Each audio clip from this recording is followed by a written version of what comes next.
Good morning shiners. সকালবেলা গরম গরম চায়ের সাথে শুরু হয় আমাদের এই কাজের কাকিমার বকবকানি। এই যে লজ্জা পেয়ে গেল দেখলে। তারপর একটু চা নিয়ে গেলাম আমার পড়ানোর বাচ্চাটার কাছে, ওকে একটুখানি চা দিই, ও পড়তে থাকে ওপরে তাই। আর তারপরে যে বাবা পরিষ্কার করছিল ব্যাগ, এই ব্যাগ নিয়ে আমি যাব কোথায়, কখন, কিভাবে পরে বলবো। আর সাথে এই সাবনলের থেকেই ডাকছিলাম আমার ফেস ওয়াশের কোটোতে হ্যান্ড ওয়াশ, আর যাতে আমার মা নামকরণ করে দিচ্ছিল যে এটা হচ্ছে হ্যান্ড ওয়াশ। আর আমি করছিলাম একটা লিস্ট কী কী নেব তার জন্য। আর সাথে আমার দুপুরবেলায় ফুল, পাখি আর বারান্দা, এটা আমার সারাদিনের একটা স্বর্গসুখ বলতে পারো।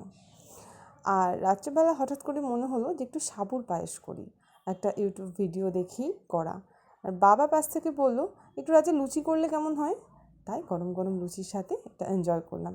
আর এই আর্ট পেপারের গল্পটা তোমাদের কালকে বলবো। Good morning shiners. সকালবেলা গরম গরম